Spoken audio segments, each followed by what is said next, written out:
ನಮಸ್ತೆ. ಎಲ್ಲರಿಗೂ ಸಂಗೀತ ಅಂದರೆ ಏನು ಅಂತ ತಿಳ್ಕೊಳ್ಳೋ ಕುತೂಹಲ ಇರಬೇಕಲ್ವಾ? ಈಗ ಅತ್ಯಂತ ಸರಳವಾಗಿ ಸಂಗೀತ ಅಂದರೆ ಏನು ಅಂತ ತಿಳ್ಕೊಳ್ಳೋಣವಾ?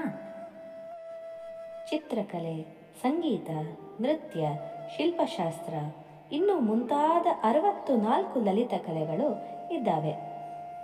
ಈ 64 ಲಲಿತ ಕಲೆಗಳಲ್ಲಿ ಸಂಗೀತಕ್ಕೆ ಒಂದು ವಿಶೇಷವಾದಂತಹ ಸ್ಥಾನ ಇದೆ. ಇಡೀ ಪ್ರಪಂಚದಲ್ಲಿ ಸಂಗೀತನ ಇಷ್ಟಪಡದೇ ಇರೋರು ಅಂತ ಯಾರಿದ್ದಾರೆ ಹೇಳಿ? ನಮಗೆ ಬೇಜಾರಾದಾಗ ಸಂಗೀತ ಕೇಳ್ತೀವಿ, ಖುಷಿಯಾದಾಗ ಸಂಗೀತ ಕೇಳ್ತೀವಿ. ಈ ಸಂಗೀತ ಮಾನವನ ಭಾವನೆಗಳಿಗೆ ಸ್ಪಂದಿಸುತ್ತದೆ. ಶಿಶೋರ್ವೇತ್ತಿ ಪಶೋರ್ವೇತ್ತಿ ವೇತಿಗಾನರ ಸಂಫಣಿ ಎಂಬ ಮಾತಿನಂತೆ ಶಿಶು, ವೃದ್ಧ, ಪಶು, ಪಕ್ಷಿಗಳು ಹೀಗೆ ಸಮಸ್ತರಿಗೂ ಕೂಡ ಸಂಗೀತ ಪ್ರಿಯವಾದ ಕಲೆಯಾಗಿದೆ.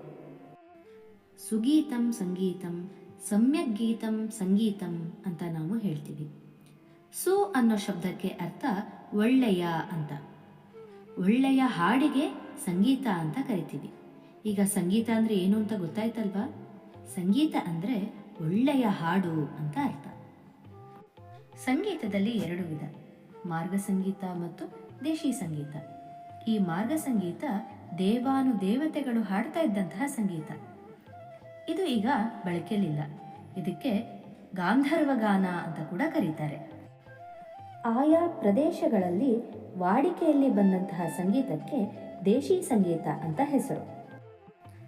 ನಮ್ಮ ಭಾರತೀಯ ಶಾಸ್ತ್ರೀಯ ಸಂಗೀತ, ಕರ್ನಾಟಕ ಶಾಸ್ತ್ರೀಯ ಸಂಗೀತ ಹಾಗೂ ಹಿಂದೂಸ್ತಾನಿ ಶಾಸ್ತ್ರೀಯ ಸಂಗೀತ ಎಂದು 2 ವಿಧದಿಂದ ಕೂಡಿದೆ. ದಕ್ಷಿಣ ಭಾರತದಲ್ಲಿ ಕರ್ನಾಟಕ ಶಾಸ್ತ್ರೀಯ ಸಂಗೀತದ ಪ್ರಸಿದ್ಧತೆ ಜಾಸ್ತಿ ಇರೋದ್ರಿಂದ ಕರ್ನಾಟಕ ಶಾಸ್ತ್ರೀಯ ಸಂಗೀತನ ದಾಕ್ಷಿಣಾತ್ಯ ಸಂಗೀತ ಅಂತ ಕರೀತಾರೆ. ಹಾಗೆ ಉತ್ತರ ಭಾರತದಲ್ಲಿ ಹಿಂದೂಸ್ತಾನಿ ಶಾಸ್ತ್ರೀಯ ಸಂಗೀತದ ಪ್ರಸಿದ್ಧತೆ ಜಾಸ್ತಿ ಇರೋದ್ರಿಂದ ಹಿಂದೂಸ್ತಾನಿ ಶಾಸ್ತ್ರೀಯ ಸಂಗೀತವನ್ನು ಉತ್ತರಾದಿ ಸಂಗೀತ ಅಂತ ಹೇಳಿ ಕರೀತಾರೆ. ಮುಂದಿನ ವಿಡಿಯೋದಲ್ಲಿ ಕರ್ನಾಟಕ ಶಾಸ್ತ್ರೀಯ ಸಂಗೀತ ಮತ್ತು ಹಿಂದೂಸ್ತಾನಿ ಶಾಸ್ತ್ರೀಯ ಸಂಗೀತದ ಸಾಮ್ಯತೆ ಹಾಗೂ ವೈಷಮ್ಯತೆಗಳ ಬಗ್ಗೆ ತಿಳ್ಕೊಳ್ಳೋಣ.